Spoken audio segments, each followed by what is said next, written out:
And now, the lowdown with economist and political strategist Elson Low.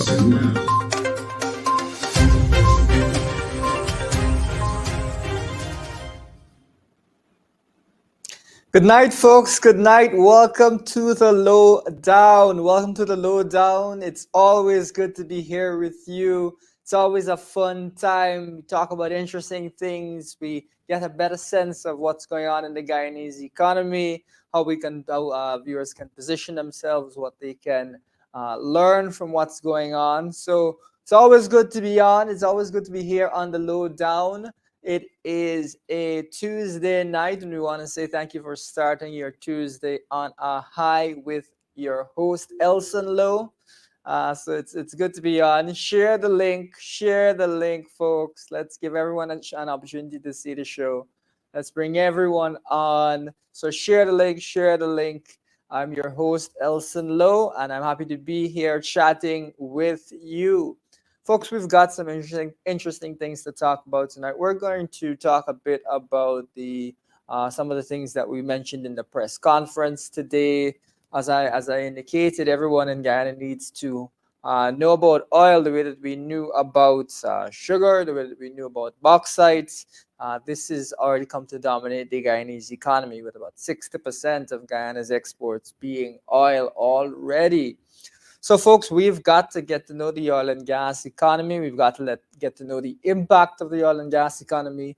And Guyanese need to always keep an eye on that industry. So we're going to talk a bit about the press conference where we made some statements today regarding the oil and gas industry. We're going to talk a bit about some concerning events in the oil and gas industry here. We're going to also talk a bit about, actually, we're going to go over a particular country which has, I think, yields several good insights for what is going on in Guyana, or gives some perspective as to what is going on in Guyana, and that is Angola. So we're going to have a video, and we're going to break up into parts, which goes over quite a bit about Angola, and you'll see that there are, unfortunately, several similarities between Angola and Guyana, and several things as a result to watch out for. So we'll go over that. We'll take a look at that, and that will hopefully give you some further perspective as to how you can position yourself as to what the changes to the economy will be, as to how Guyana is transforming, and what are the things that we should be optimistic about, and the things, on the other hand, that we should be concerned about. So we're going to talk a bit about that. We're going to talk a bit about the cost of living situation. Got to talk about cost of living because it continues to be a real bane of Guyanese. Continues to be a real bane. We're also going to talk a bit about, partially to set up the video on what's going on in Angola. What has been going on in Angola. We're going to talk a bit more about real estate market in Guyana, how that has been affected, some of the changes. Some people have expressed surprise and dismay at the vast changes to the real estate market, which is, I think, very understandable. But we're going to talk about that and give you a sense of what is going on. We've mentioned some of this in the past, but hopefully we can make this even more concrete by chatting a bit about the relationship between what we see in Guyana and what you can see in other oil and gas economies that are very similar to Guyana. Maybe they're larger in terms of the population, but in terms of the production and so on, relatively similar. So we're going to talk, as a result of that, a little bit about Angola, which is a country in Western Africa, former Portuguese colony. Of course, Guyana is most known as a former British colony, so slightly different in that regard, but many similarities. Angola being right across the Atlantic. Folks, share the link. Let's give everyone a chance to see the show tonight. Let's bring everyone in. Share that link. Let's get everyone in. It's going to be an interesting show tonight. We're going to talk about the press conference.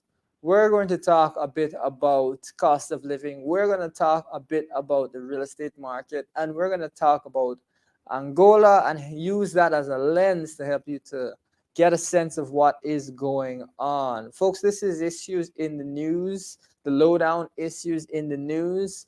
And some of the issues that we're going to talk about really tie in well with what we're going to look at regarding the video in from Angola. So share the link, share the link. Let's bring everyone in, folks. Let's bring everyone in. It's good to have you here on the Lowdown. I am your host, Elson Low, and let's get rolling. So first, we're gonna bring up. We would love to have our memes of the week here on the Lowdown.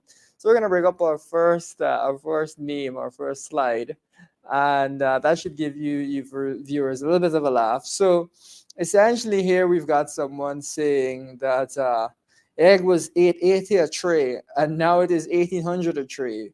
But in some places, it's 1900 or 2000. So egg is more than doubled. Goodness, and kerosene is another thing that they're mentioning is reached a ridiculous price. Um, I think this is really does I think symbolize a lot of the issues that we've been having with the cost of living, especially in regard to food. Food is one of the things where you can't really get away from it as someone living in Guyana. Everybody has to eat, really. And many of the things that people who are sometimes on the low end of the income scale, but even average Guyanese consume, the prices have gone right through the roof. We have fortunately seen some cooling off of various prices in the international market. That's true. We see a little bit of that.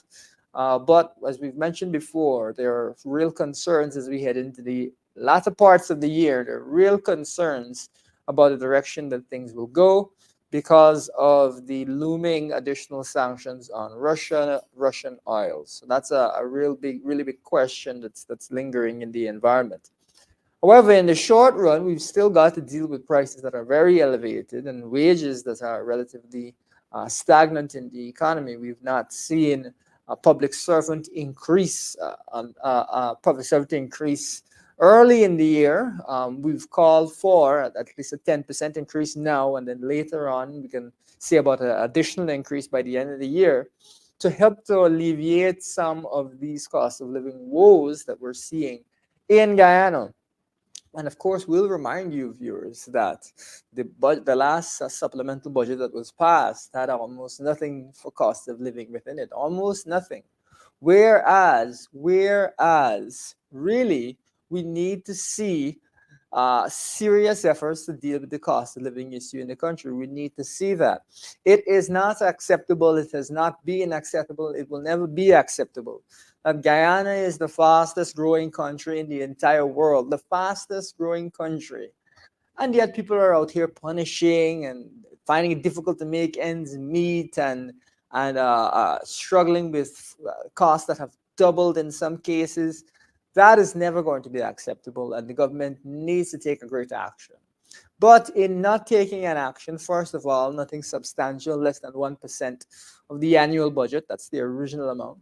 And then, second of all, when you look at the supplemental, because supplemental budgets are supposed to deal with unforeseen circumstances. What are the unforeseen circumstances that were dealt with? Some money for guys to go, some money for housing, and so on. Well, yes, housing is important. It's not unforeseen, if you understand as viewers. What's unforeseen is the crisis in Ukraine and the effect on the cost of living. That was unforeseen. And therefore, the efforts, the funds, the budget should have been focused around that issue. That is what a supplemental budget is really for. It is not for putting in things that could easily have been put into the original budget for the year. These things could easily have been put into the original budget for the year. But rather, viewers, we've seen the PUP just totally ignore the cost of living issue in the last supplemental, or almost completely ignore it. And as a result, people are really going to have to continue to face a lot of pain over the course of the rest of the year, knowing at the back of their mind that there's a real concern that you may see an escalation of cost of living woes as additional sanctions kick in on Russia. Now, in addition, that is one part of it, but it's also mentioned kerosene there. Was mentioned in the previous post, the post that we looked at, the meme of the week. That actually is a concern for those of lower incomes because they use kerosene stoves, of course, and kerosene prices have gone up just like every other gas and associated price. We have said that we need to bring down and keep down the price of gasoline and those types of items such as kerosene and so on. Of course, we've seen prices come off a bit, but we believe that those prices should not be allowed to go beyond a certain level. And even in Barbados, which is by no means an oil producer, you're seeing a gas price cap. You're seeing a cap there. So as much as the PVP might want to say that this doesn't make any sense, it can't be done, etc., we've seen Barbados, which is a country that they've had extensive diplomatic relations with lately, doing that. So clearly it can be done. Clearly it can be done. So that is a really a key area, something that must be a focus for the government going forward. That must be a focus so long as the cost of living crisis persists. No one anticipated that with the advent of oil, we're going to see such difficult cost of living situation, or at least many people were not talking about it. We must not let the changes to our economy result in lower standards of living. We must not let that happen. And we're actually going to, in the course of the video about Angola tonight, we're going to look at some of the similar trends that you can see in the development of Angola that are, I think, creating real concern, that are so similar to Ghana that they could create quite a bit of concern, I think reasonable concern. So we're going to have a look at that, and hopefully that will yield some insights that can help you to also have your perspective on how we should deal with the changes that are happening in our economy. So we're going to touch on that in a little bit. Let's get the next slide up here.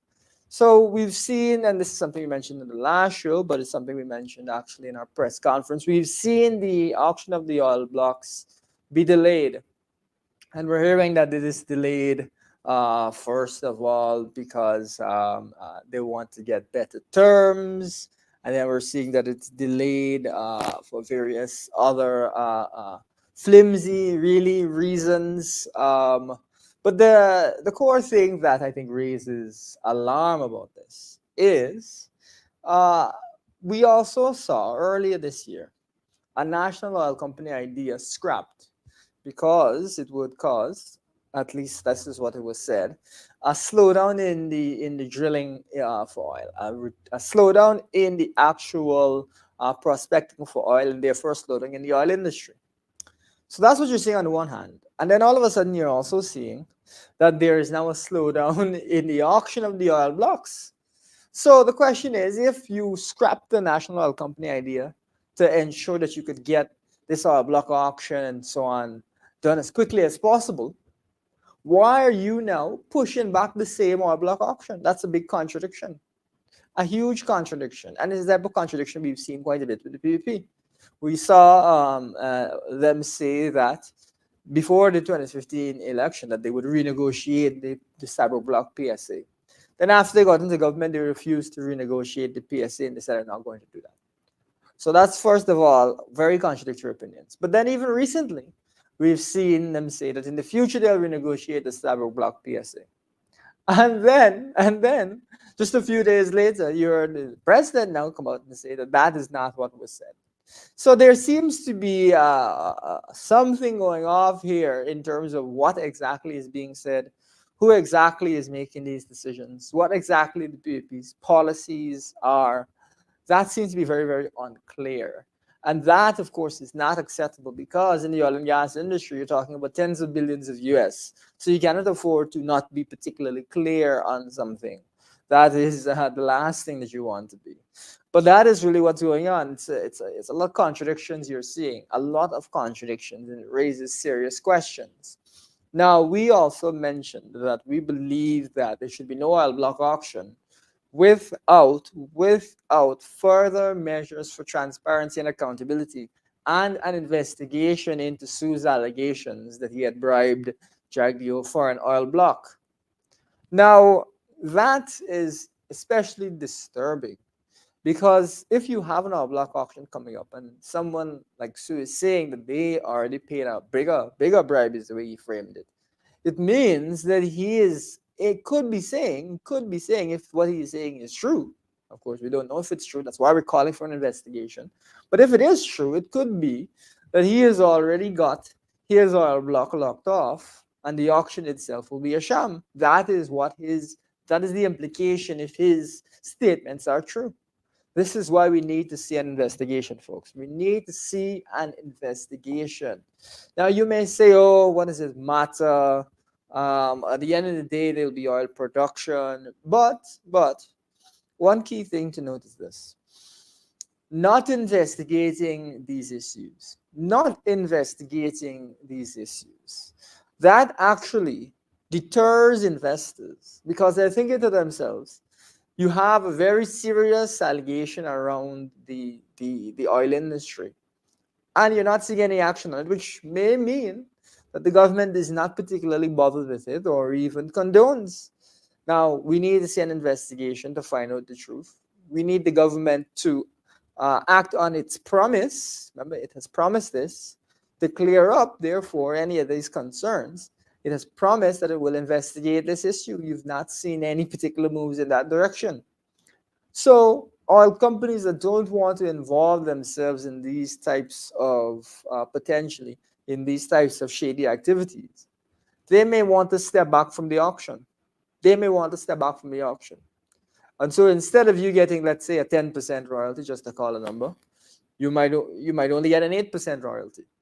Because the people who are willing to pay 10% may not be willing to engage in this type of situation, or to put themselves at risk, whether it is to have to pay a bribe, whether it is to be to put their reputation at stake by dealing with officials where there are allegations, serious allegations that have not been investigated, that need to be investigated so we find out the truth. So that may cost you a couple percentage just in your royalty right there. Now, what does that mean in terms of loss to the country? That means hundreds of millions of US that could easily be lost in terms of the value that we get from the upcoming oil block auction. Hundreds of millions of US. What does that mean for you as citizens? That could easily fund a power plant, a solar power plant, that would produce more electricity than the Amalia Falls hydro plant is expected to produce. So that is one way that we can see more stable electricity supply as well as cheaper electricity, because of course solar is incredibly cheap. So it is really, really annoying and concerning and worrying that we've not seen any motion regarding more transparency and accountability with the auction of these oil blocks, and regarding the investigations of the allegations that Sue has made, because that may actually be turning off investors and directly impacting the quality of life, the experience that you have in Guyana. Now, there is no need for us to be having blackouts nonstop. But if you're going to be turning off investors, if you're not going to be dealing with allegations of corruption, then you can understand why we can't get a lot of these basic things to function the way that they should function. And if you say, oh, well, this is all looking at the future, you can't really make a judgment about electricity today. But recall, viewers, that Sue has also said that a big bribe was paid, this is his allegation, regarding the hydroelectric dam, which is Amalia Falls. That has been in the works for over 10 years, for about 10 years. And so, from that perspective, you can very much tie the fact that we don't have reliable and cheap electricity, very much tie it to the allegation that someone in particular, a bald-headed man who wears glasses, further I say not, has been taking bribes this entire time. That's the concern. That is the concern. And so it is not some abstract idea we're talking about, oh, corruption is bad, this. It is having, or could, allegations are that it is having a direct, serious effect on the Guyanese economy and Guyanese standards of living. A direct and serious effect.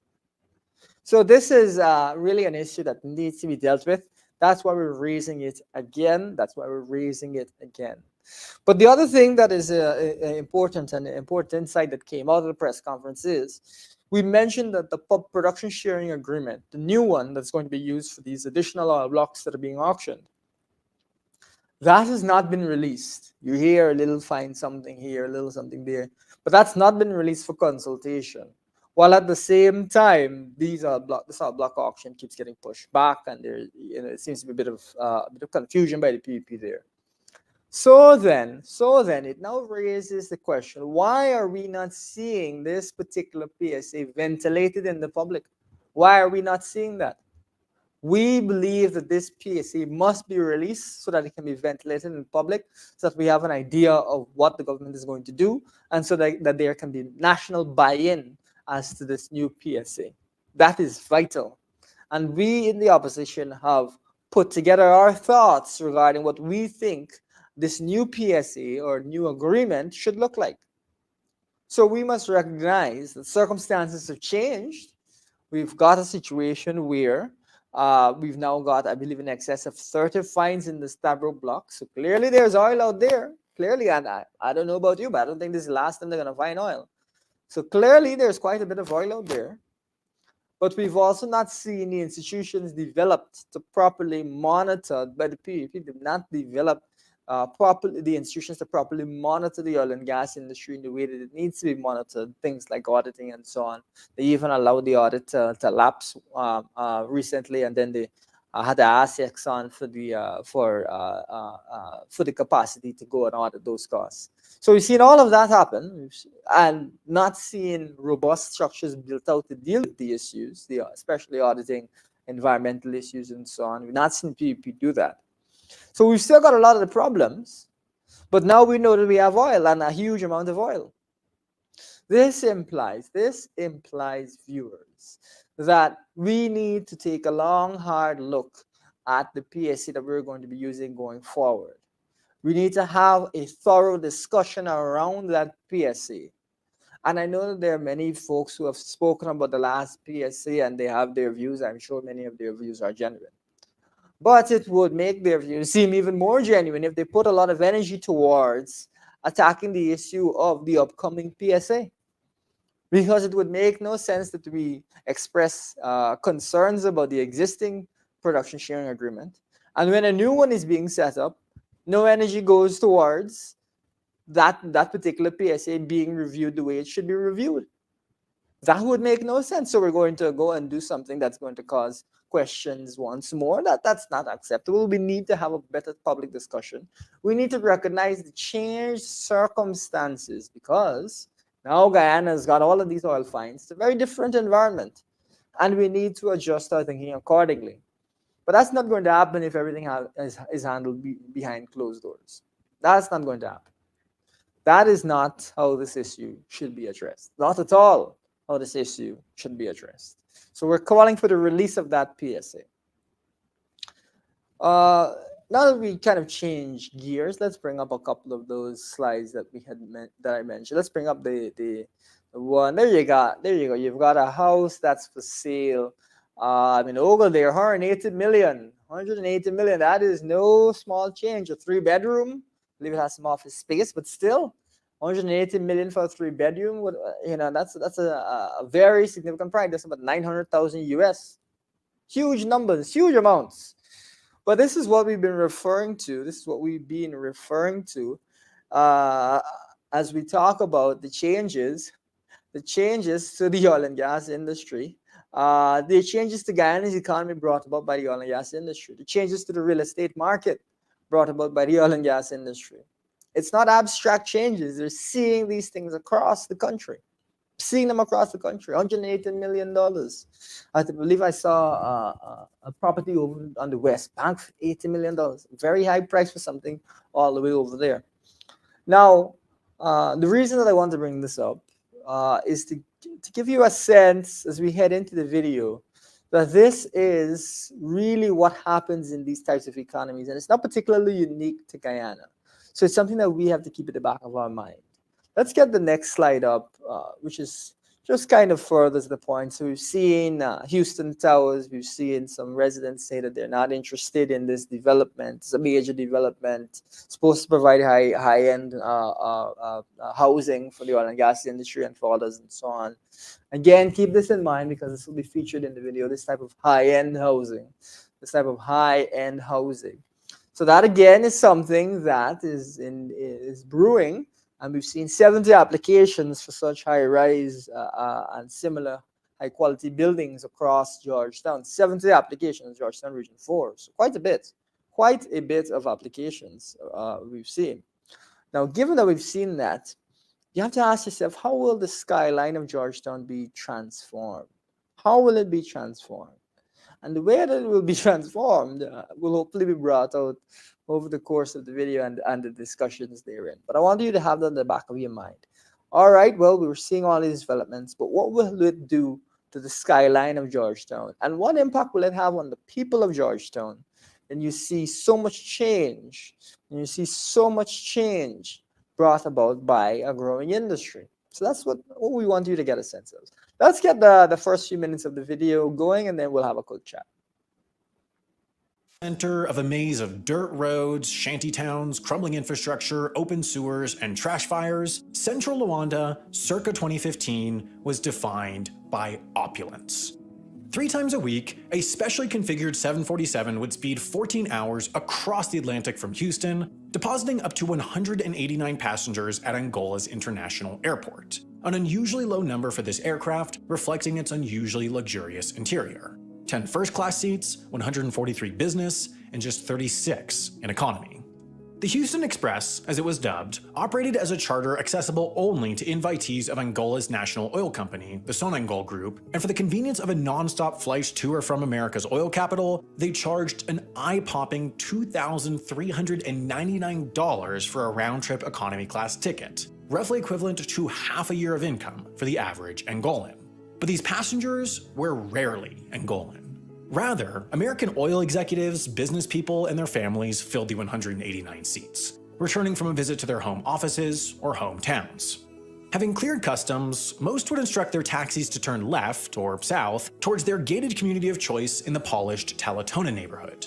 Inside these walls, snaking streets dotted by Range Rovers, BMWs, and Porsches opened up to suburban-style housing, featuring manicured lawns, backyard pools, tennis courts, backup generators, water treatment systems, and 24/7 security. An approximate impression of average American housing offered for a far higher than average $10,000 or $20,000 American dollars a month.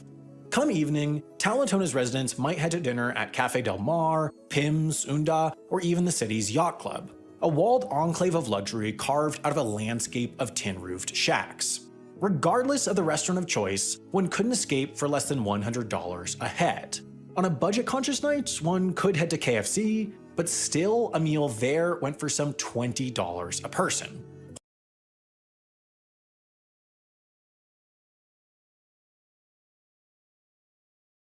Find out a couple of important things to have in the back of your mind. The first is there's mention of a national oil company. All right, remember we've talked on this show about the dangers surrounding a national oil company. So it already started off there. The next is there's talk about expensive flights and so on. One of the things that's one of the reasons that it's important that we audit Exxon's costs is to identify whether or not, of course we don't know, but to identify whether or not there's been excessive spending on luxury flying around and these types of things that the Guyanese taxpayer really would have been losing out, where Guyanese taxpayers would be losing out because of these, because we have to pay for when its costs recovered, because we have to pay for these expensive trips and so on. So that's another thing that I wanted to note. It's one of the real concerns that we've got in Guyana that's reflected already when you look at the situation in Angola. And the third thing that I wanted to point out is we've talked about the neighborhoods that the oil and gas folks want to live in. We talked about that. We talked about the type of amenities they want. They want to have these kind of nice houses with hot and cold water and air conditioning, that it's a pool and so on. And we've talked about the prices. And the prices there are very similar because we've talked about houses that are $5,000 a month and $10,000 a month. And that $10,000 a month number is exactly what came up in that same few minutes of the video. So it is not that what is going on in Guyana is unique, but rather that this is what you see in a lot of countries when the oil and gas industry starts to kick off. And it is partly because those who work in the industry, especially foreign folks, want to live within safe environments, but also with a certain standard of living. This means that they only live in small, specific areas. And that is what has caused the jump in housing prices in Guyana, where the Private City Commission has said that housing prices have tripled in certain areas. Rental prices have tripled in certain areas. So this is really the same thing you see mirrored in Angola. You're seeing exactly the same effects in Angola. And I just wanted you to draw that to your attention so that you get a sense that it is not just here, but everywhere that these things really jump forward. Another thing that was mentioned was the high cost of food. KFC by itself costing you a lot of money. We've already seen concerns that the price of even basic things like fast food and so on has gone up around the country. So again, you're kind of seeing a very similar situation as the economy changes. So these are things to keep closely in mind. Let's get the video back up as we continue the discussion tonight, viewers. Home cooking was also an option, but the comforts of home would cost you. A liter of Coke went for $10, while a pint of Haagen-Dazs $17. While the adults of Talatona would typically commute into downtown Luanda to work in some of the most expensive office space in the world, their kids would typically stay closer to home to attend the Luanda International School. English language, American accredited international baccalaureate curriculum was taught by an international collection of teachers in a sprawling, modern, polished campus.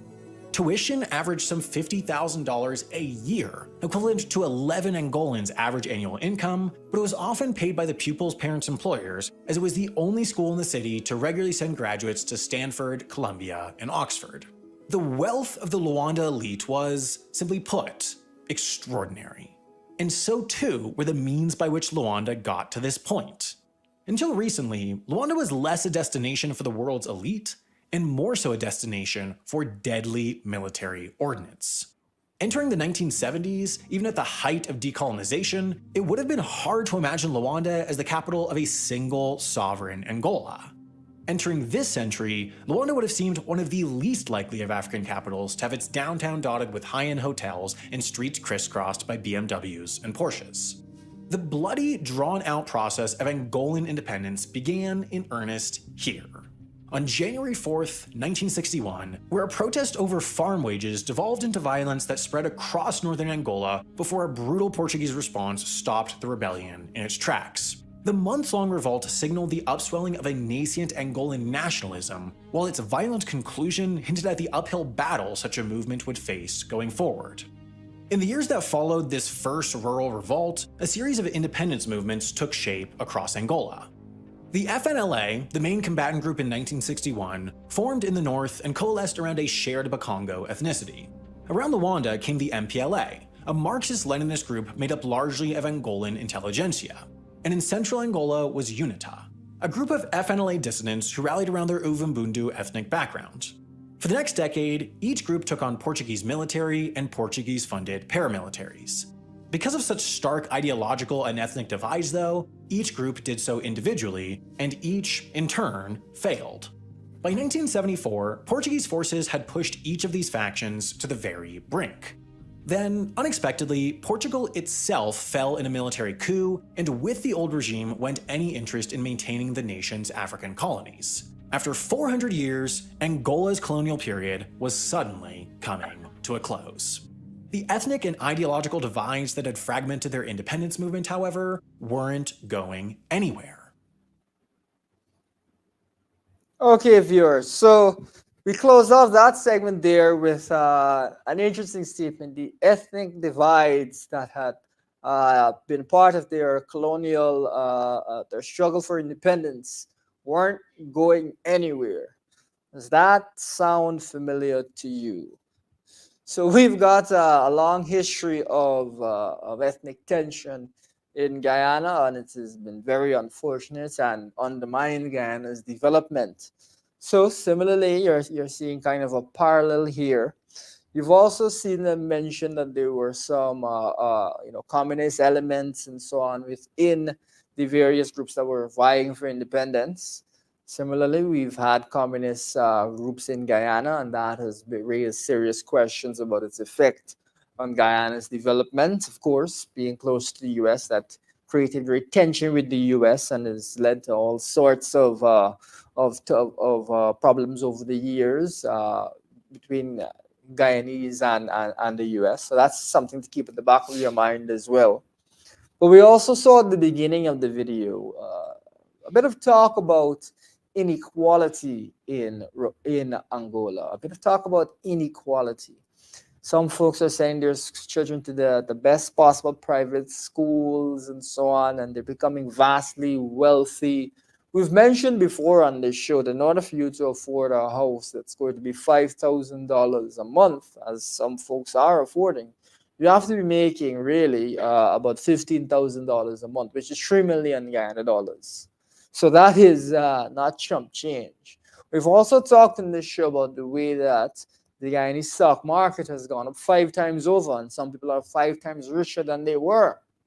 So you can kind of see again this inequality beginning to play out in Guyana society, just as it began to play out in the Angolan society. The next segment of the video will give you a sense of some of the consequences or of the direction of change that these first few threads, which unfortunately are very similar to the threads that we've got in Guyana, have developed. Well, as we go along, we'll kind of give you an insight as to what we need to do to ensure that we don't end up in the same situation that the Angolans found themselves. So let's get the rest of the video up again. 40 years before it was known for the luxurious oil-funded Houston Express service, Luanda's airport appeared in the media as a chaotic, miserably crowded departure point for some 200,000 Portuguese Angolans fleeing from an impending war. Just months later, on the eve of Angola's official independence, the decision to leave proved prudent as the MPLA rushed the capital, pushed the FNLA out of Luanda, and named the nation's new president, Agostinho Neto. It was the first major move of what would be a decades-long civil war. From the start, the war took on an international bent as thousands of Cuban soldiers and 2 Yugoslavian warships bolstered the Marxist-Leninist hold over the capital, while South Africa, Zaire, and through covert funding the US, all backed the now allied FNLA and UNITA.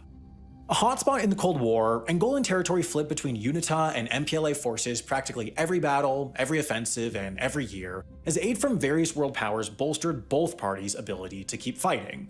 Between the occasional ceasefire or failed negotiation, the war carried through the 70s and 80s. Without either side able to claim a defensive victory, it stretched into the 90s.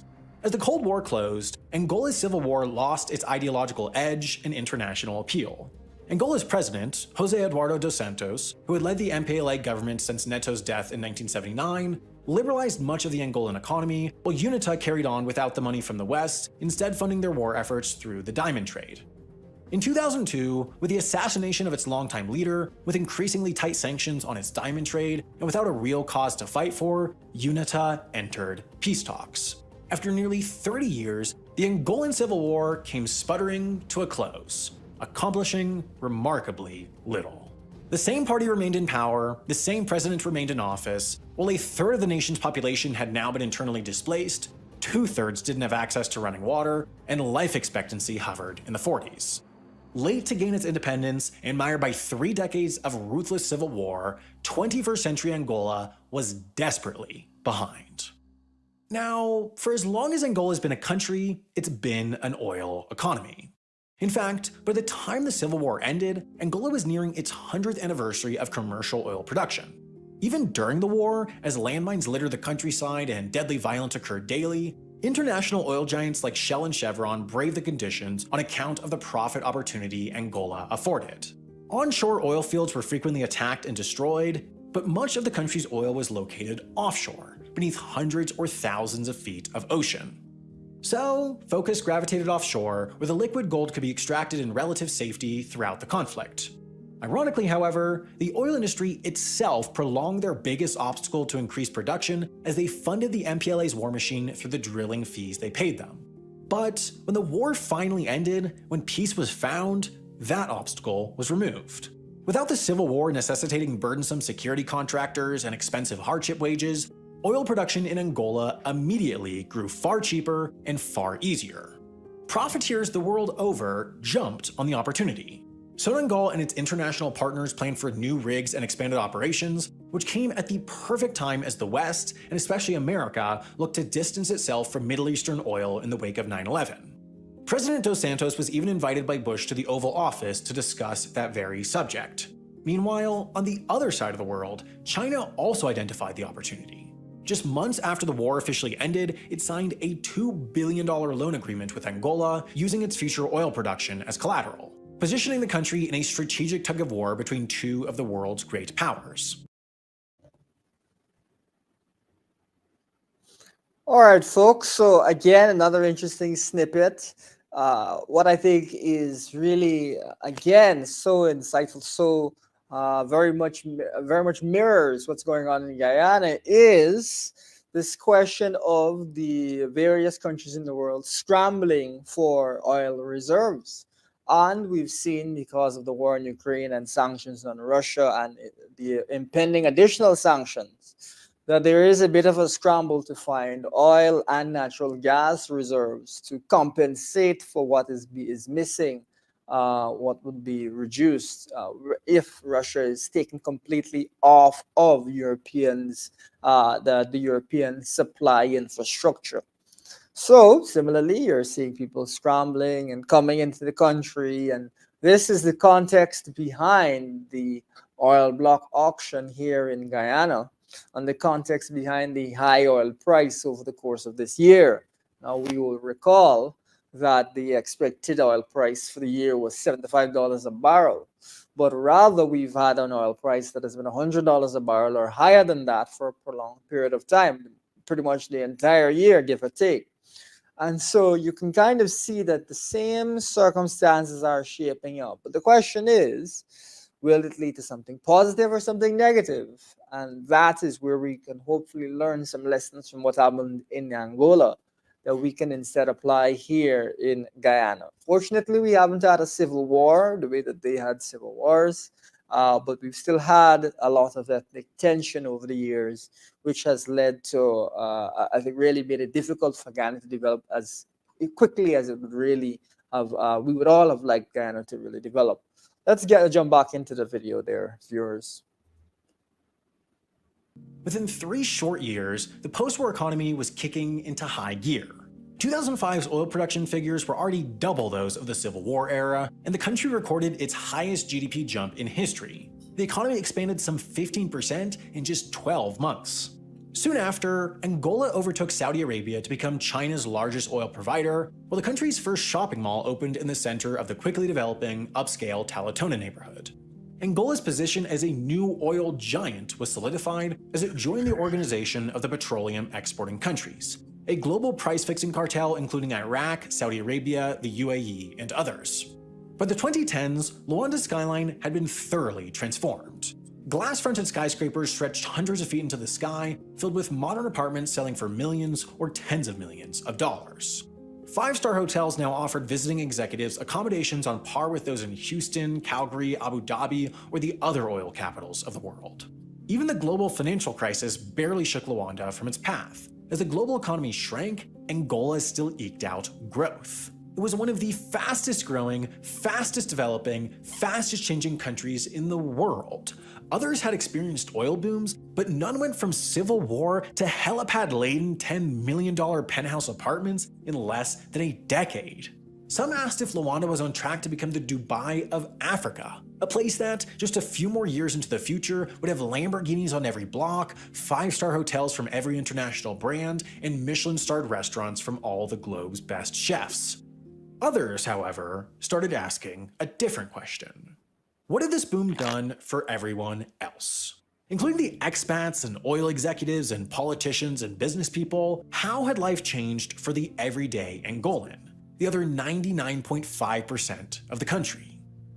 Well, between 2002 and 2010, Angola's economy grew 534%, but, of course, GDP is not a useful metric for assessing the quality of life of the everyday person. What is the Human Development Index, which combines metrics related to health, education, and standard of living into a composite score. Angola's in 2002 was 0.426 out of 1. By 2010, it was 0.517. It had jumped more than 20%. But so did the rest of the world's. Looking relatively, Angola ranked 154th in the world for HDI in 2002. In 2010, it ranked higher, by 4 places. That's to say, the economy was now $66 billion larger, but somehow, the everyday Angolan was doing just about the same. This was baffling and an embarrassment for the country's triumphant leadership.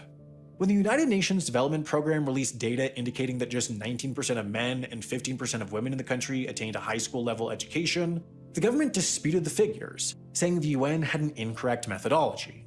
But the embarrassments kept stacking. The facade started to fall. 2010 was supposed to be a watershed year for Angola as it hosted the Africa Cup of Nations, the 3rd largest soccer tournament in existence. It was supposed to be the clearest indication yet that Angola was safe, developed, and open to the world, but in the days leading up to its start, as Togo's national team traveled to their opening match, separatists gunned down their bus as it passed through Cabinda, killing 3 of their traveling party. This incident cast a dark shadow on the typically jubilant tournament and was positioned in international media as an indicator that, despite all the pomp and circumstance of the new Luanda, deep down, Angola was still the same underdeveloped, impoverished, violent country of a decade before. For a decade, the success stories drowned out failures, but failures began to mount, and as they did, they became harder to ignore. Yes, viewers. So I know that there's probably 1 or 2 things here that you found that were pretty similar to what we're seeing in Guyana. First of all, a very rapid rise in GDP, a very rapid rise in the oil industry, a massive development in that respect. But the question of whether the average Guyanese is benefiting from this, and that's a very, very serious, very alarming question that we face right now. So similarly in Angola, you saw as much as all this money is being made, not much progress in terms of people's standards of living, in terms of people's education, and so on and so forth. And we in the PNCR have recognized that this is a serious issue.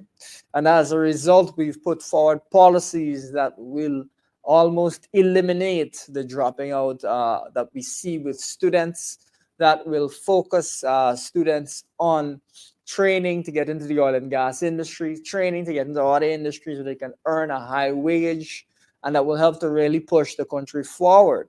So we've recognized that this is a problem that many other countries have faced. Oil, as we've said on this show before, is a funny man, and it can make things better, it can make things worse. It's possible for either outcome to happen. What happened in Angola is that as much as things got a little bit better, didn't get particularly better. The economy expanded in only a few years, 500 and something percent, but people's standards of living barely moved up. The ranking in terms of countries barely moved up. We don't want that to happen in Guyana, but that is the direction that we're heading already. That's the direction we're heading already. Don't believe me? Ask yourself, in the last supplemental budget, was there anything there to help people deal with the cost of living crisis? No. Hardly anything there. And as a result of that, you can already see that the money is being directed away from the people. PUP is directing the money away from the people and towards their own ends. So that is something to keep in mind. That is something to keep in mind. Let's go back to the video, viewers, because it's not done. It looks bad, but it's gonna get worse.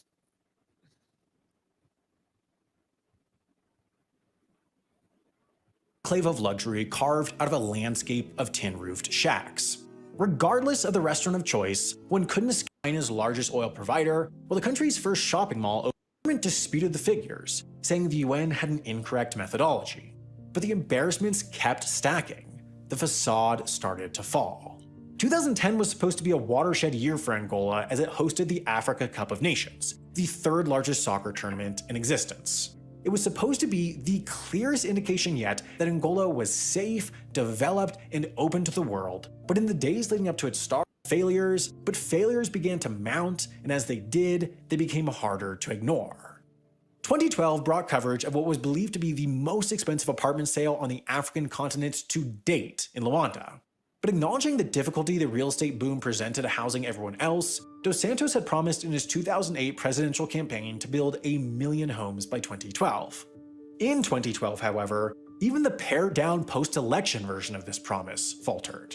The first 2,800 apartments went up for sale in the brand new Calamba neighborhood, which would eventually have capacity for 200,000 working-class residents. But 6 months in, just 220 of those homes had been sold due to the fact that the very working-class residents they were built for couldn't afford or finance them.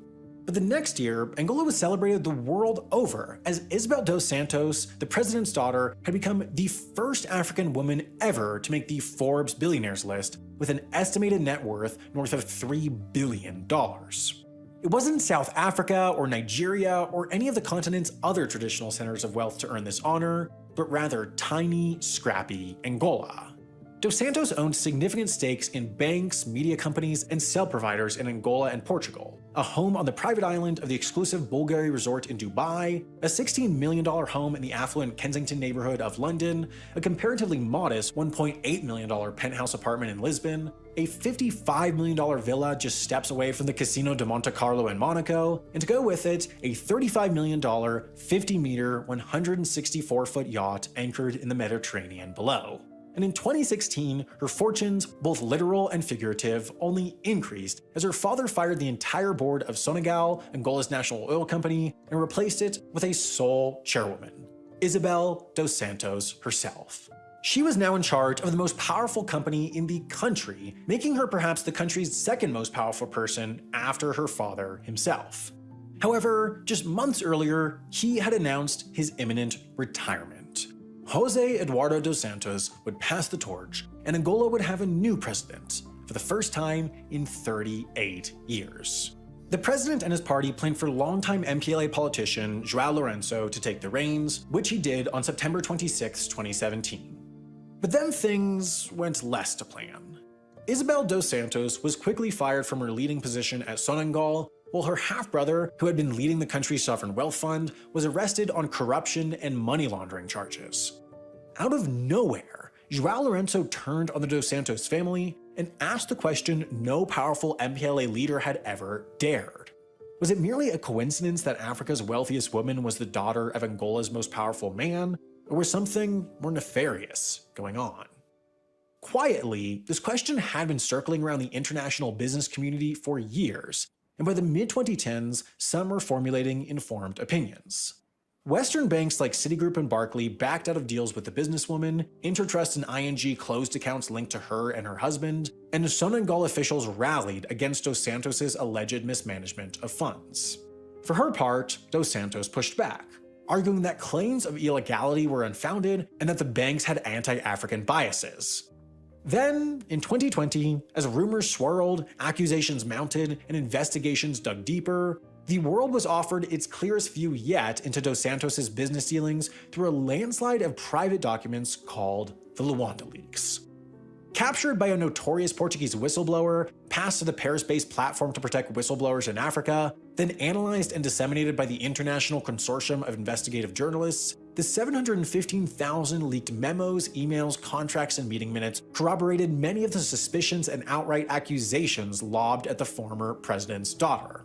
At practically every turn in her empire-building career, the documents showed, Isabel dos Santos benefited from insider deal-making that landed her one massive government contract after the next.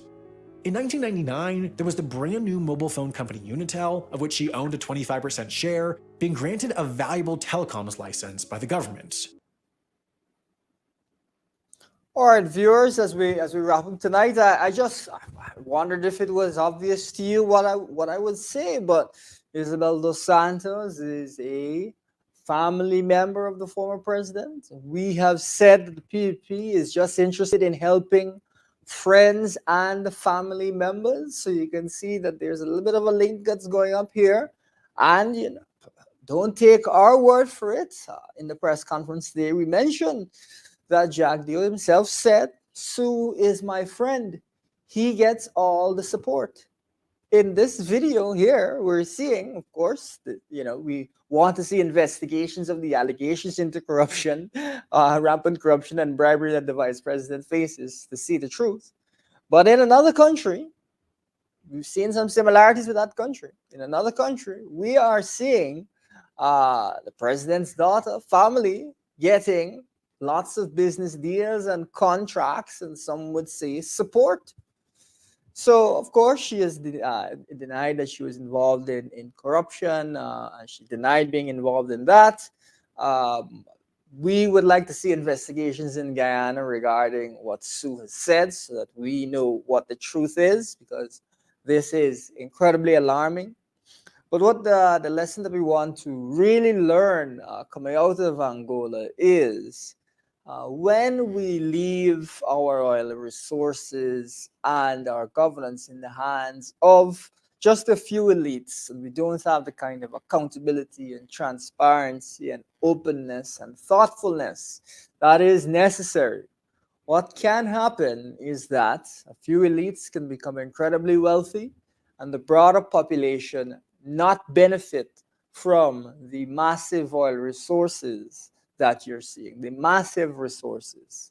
And you may say, how can this be that all of this money can go to waste and so on? But when you see projects double in cost, as we've seen already, when you see projects like Amalia Falls continue, even though so many people have said that it makes no sense to pursue the project, you see that, you have to ask yourself, if this is the type of management that we expect to see of the revenues, and whether that means that, this is of course the concern in the future, whether that means that the PUP is going to be enriching its friends and family. Is that what the PUP is going to be doing?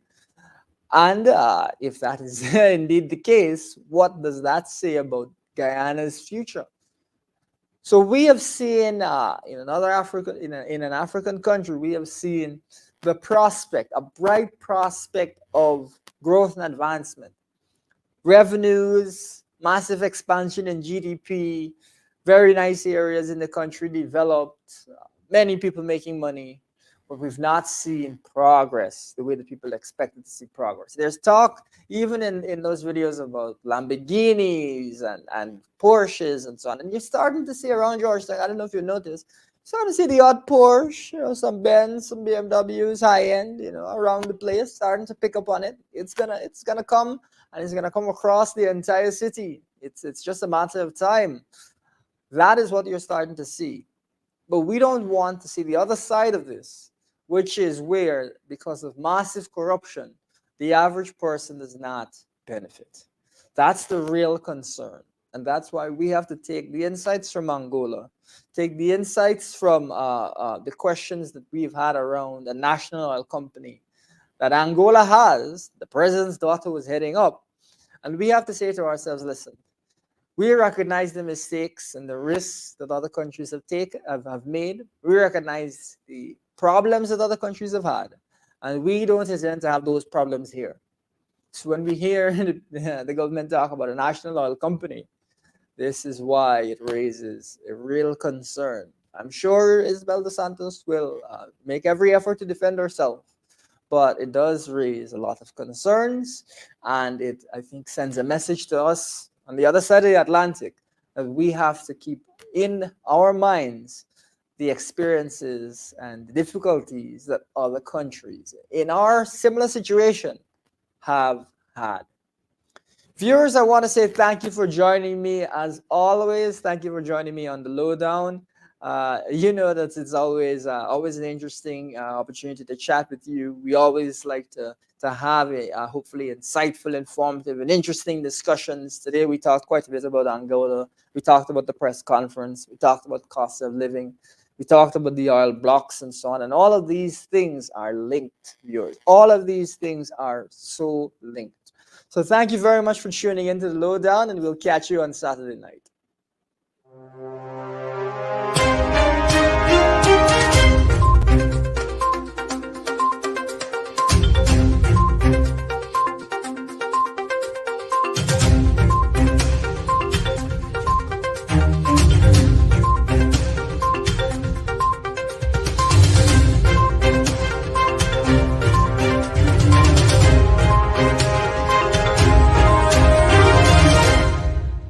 Thank you for watching our program. See you right back here, same place, same time. And remember, hold the line of battle, comrades. Our victory is sure.